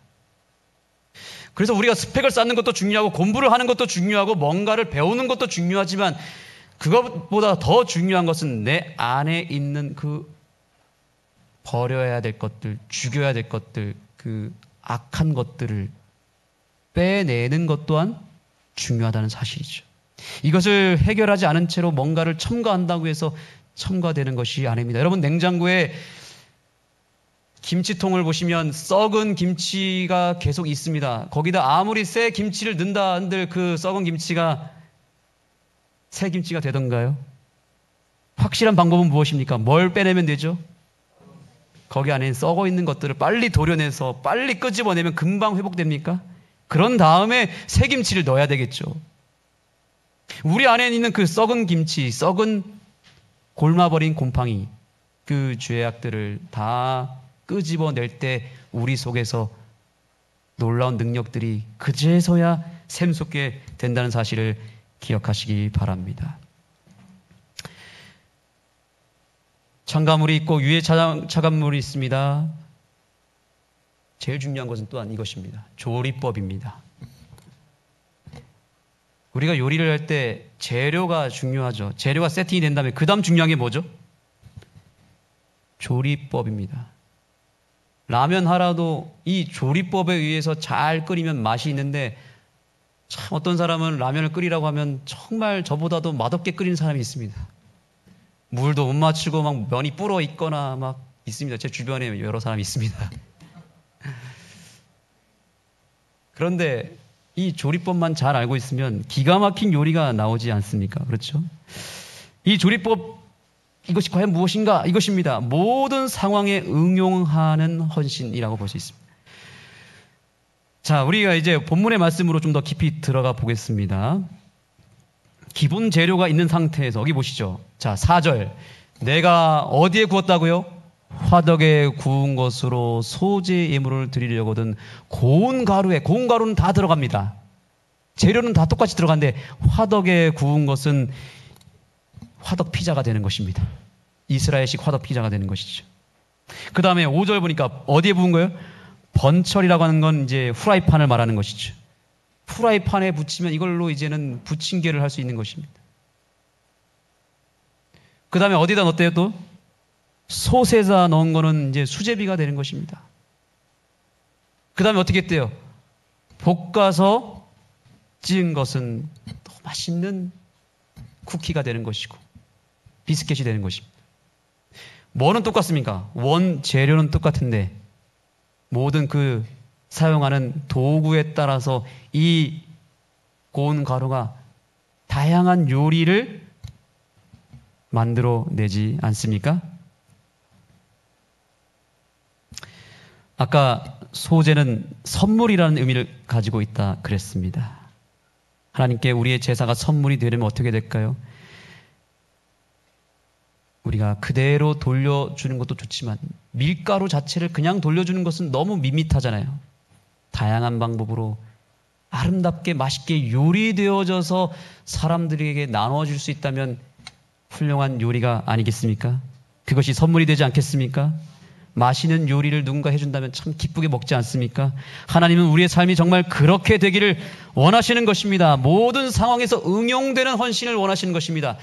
화해 주석 레위기 2장 1절에 이렇게 주석합니다. 이것은 하나님의 원래 선물에다가 인간의 수고를 더한 것이다. 이것은 하나님 기분의 것을 이자와 함께 돌려드리는 것이다. 이것은 인간이 가진 달란트를 개발하여, 따라해 보겠습니다. 달란트를 개발하여 이루어내는 필생의 사업을 상징한다. 말하자면 하나님께서 우리에게 주신 그 기본 재료를 가지고 개발하라는 것입니다. 개발하라. 우리에게 주신 달란트가 많지 않습니까? 언어의 달란트가 있고, 건강의 달란트가 있고, 시간의 달란트가 있고, 재능과 기술의 달란트가 있습니다. 우리 저 뒤에 있는 전성현 집사님 참 훌륭한 고운 가루입니다. 얼마나 할 줄 아는 게 많은지. 우리 교회 그죠? 위에 카페도 만들고, 이제는 바깥에 데크 공사도 이번 한 주일 동안 하는데, 참 못을 보면서 등치는 있지만 마치 고운 가루처럼 고운 가루가 되셔서, 네, 낮아지셔서 모든 이 교회 요소에 다 들어가서 여러 가지 요리로 승화되어서 하나님께 선물이 되고 우리 교회에 선물이 지금 되어지지 않습니까? 이분이 참 거룩한 욕심이 많은 분이에요. 또 이제 수학을 잘하니까, 수학 선생님이니까 당근 마켓에다가 뭐라고 올렸냐면, 36 중학교, 초등학교 대비반을 만들어서 내가 무료로 수학을 부모들에게 그대로 전수하는 재능 기부를 하겠습니다. 근데 여기 막 여러 사람들이 가입을 했어요. 우리 여기 가입 안 하시는 우리 엄마들, 우리 저 집사님이 수학을 정말 잘 가르치기로 유명한데, 네, 부모가 어떻게 자녀들에게 수학을 잘 관리하며 가르칠 수 있는지에 대한 노하우를 알려주겠다는 거예요. 참 다양하게 헌신하고 계시죠? 네. 이 사역이 잘 될 수 있도록 여러분들께서 격려의 박수를 좀 보내주시기 바랍니다. 물론 전성현 집사님 한 분뿐만이 아니겠죠. 우리 교회에 정말 재능꾼들이 많이 있습니다. 여러분들이 화덕에서도 유리되어지고, 번철에서도 유리가 되어지고, 다양한 삶의 요소에서 여러분들이 고운 가루가 되어주셨으면 좋겠습니다. 우리는 삶에서 다양한 사람들을 만납니다. 오늘날 기독교인들이 정말 세상으로부터 존경받고 사랑을 받으려면 어떻게 되겠습니까? 교회 안에서만 유리될 것이 아닙니다. 교회 안에서만 우리가 훌륭하게 사는 것이 아닙니다. 교회 바깥에서 다양한 사람들을 만나지 않습니까? 제 친구가 몇 년 전에 BBQ 회사에 입사할 때 면접을 제가 도와준 적이 있었습니다. 그런데 그 친구가 정말 그 면접 멘트를 정말 충격적이게 구성했습니다. 이렇게 했더라고요. BBQ 회사 어딘지 아시죠? 거기에 입사를 했는데 합격했습니다. 어떻게 합격했는지 아십니까? 이렇게 얘기했어요. 저는 이 회사의 치킨이 되고 싶습니다. 닭만 튀기지 말고 저도 튀겨주시고 저도 삶아주십시오. 이렇게 임팩트 있죠? 합격했습니다. 이 의미가 무엇입니까? 저를 마음껏 부려 먹으십시오. 이런 뜻이죠. 이 회사를 위해서 제가 닭처럼 헌신하겠습니다. 이런 뜻입니다. 치킨이 되겠습니다. 그때 제가 웃고 말았는데 레위기 2장을 놓고 보니까 굉장히 성경적인 고백이었습니다. 우리도 세상에 나가서 사람들에게 이런 자세로 헌신해야 됩니다. 나는 고운 가루니까 여러분 나를 굽든지 붙이든지 삶든지 원하는 대로 여러분 저를 사용하십시오. 얼마나 좋아하겠습니까? CEO를 만나면 그 CEO에 맞게 우리가 헌신해 줘야 되고요. 사업가를 만나면 사업가에게 말 맞춰서 대화를 나눠줄 수 있어야 되고요. 주부를 만나면 그 주부의 필요를 채워줄 수 있어야 되고, 어린이를 만나면 어린이와 함께 눈높이에 맞춰서 그들에 맞게 내가 요리 되어줘야 되는 것입니다. 그들에게 아주 입맛에 맞는 요리가 되어야 된다는 것입니다. 그러한 삶을 사시겠습니까? 다양한 사람들, 다양한 환경 속에서 내가 그 상황에 맞게 그 사람에게 딱 맞는 요리로서 서게 되기를 예수님의 이름으로 축복하며, 그것이 진정한 삶의 예배라는 사실을 인정하게 되기를 간절히 소망합니다. 마지막입니다. 항상 요리에는 마지막 비법이 있습니다. 우리는 예전에 미원을 뿌렸고 조미료를 뿌리고 MSG를 뿌렸죠. 하나님의 요리법에도 첨가물 중에서 마지막에 내놓는 가루가 하나 있었는데 뭘까요? 소금입니다. 13절 다 같이 읽겠습니다. 시작. 내 모든 소재물에 소금을 치라. 내 하나님의 언약의 소금을 내 소재에 빼지 못할지니 내 모든 예물에 소금을 아멘. 소금의 역할은 맛이 변질되지 않도록 방부제 역할을 해야 할 뿐만 아니라 그 맛을 극대화시키는 역할을 하는데 소금은 예수 그리스도를 상징합니다. 여러분의 삶 가운데 마지막 결론적으로 첨가시켜야 될 존재가 있다면 누구죠? 예수님을 여러분의 삶에 반드시 첨가시키시기 바랍니다.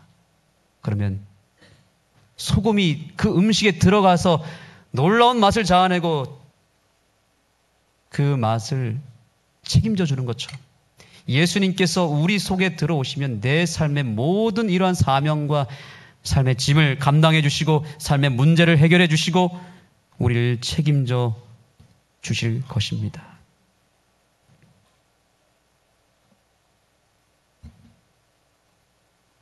사도행전 2장 21절 누군지 주의 이름을 부르는 자는 구원을 얻으리라.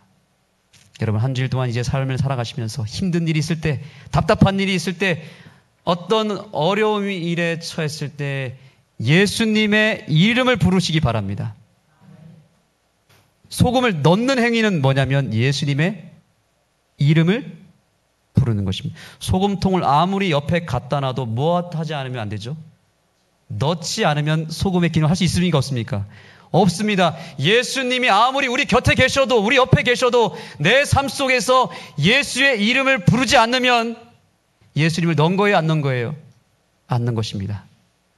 자, 우리 마음을 여시고 마음에 손을 얹으시고 따라하겠습니다. 예수님, 저를 도와주세요. 예수님, 함께 해주세요. 이 말 한마디만 하시면 예수님이 즉시로 내 삶의 중심에 들어오셔서 우리의 삶에 놀라운 일들을 만들어 주실 것입니다. 여러분의 삶을 구원해 주실 것입니다.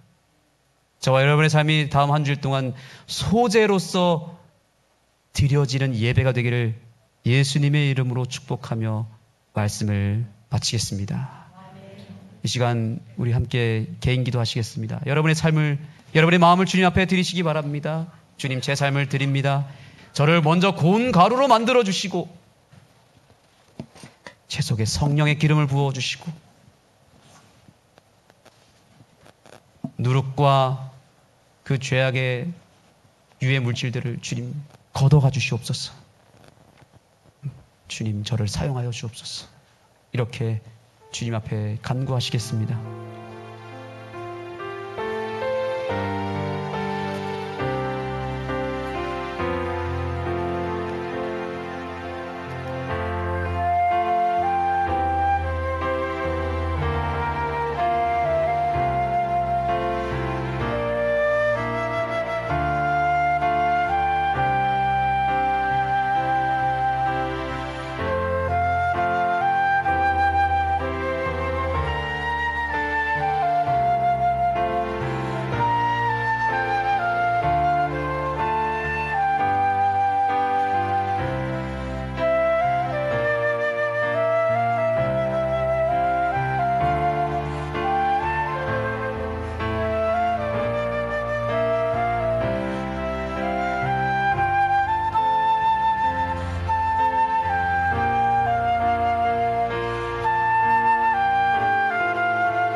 이제 우리 찬양하면서 우리의 마음을, 우리의 헌신된 마음을 주님 앞에 올리겠습니다. 함께 일어서시겠습니다.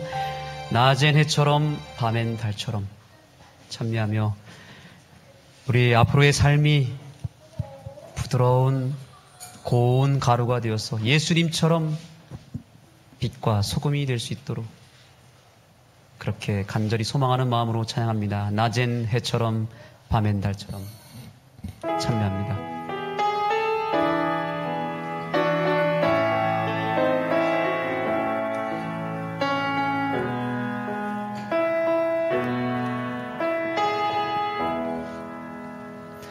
낮엔 해처럼 밤엔 달처럼 그렇게 살 순 없을까?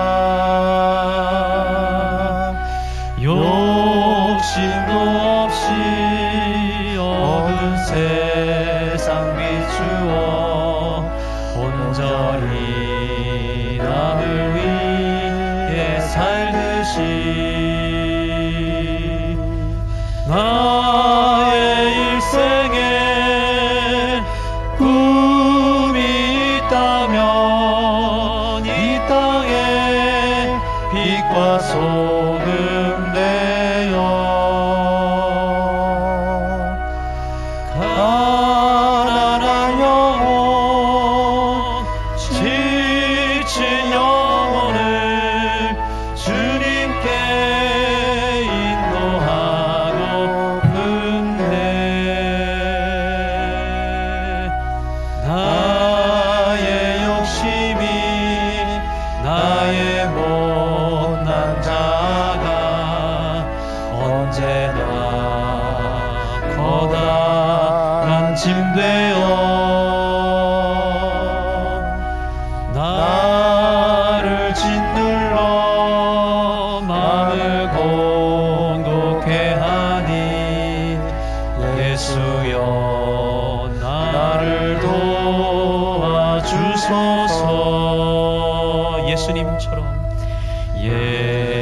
예수님처럼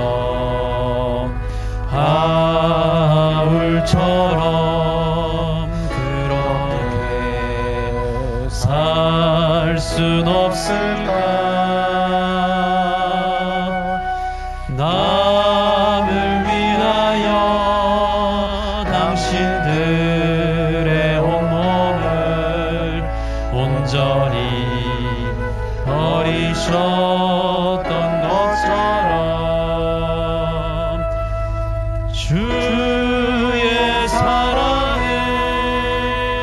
베푸는 사랑 값없이 거저주는 사랑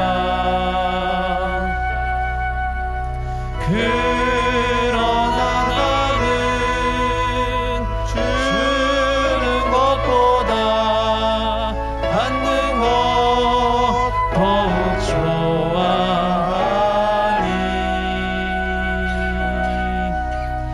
나의 입술은 주님 닮은 듯하나 내 마음은 아직도 주하여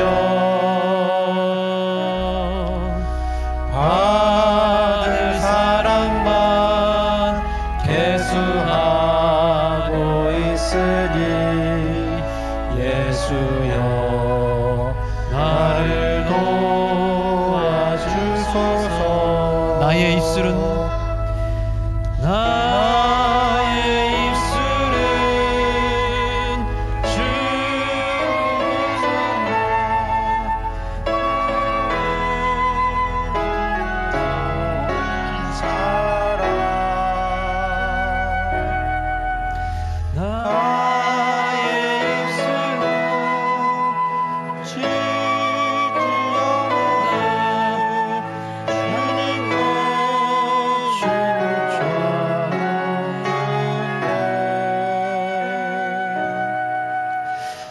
받을 사랑만 계수하고 있으니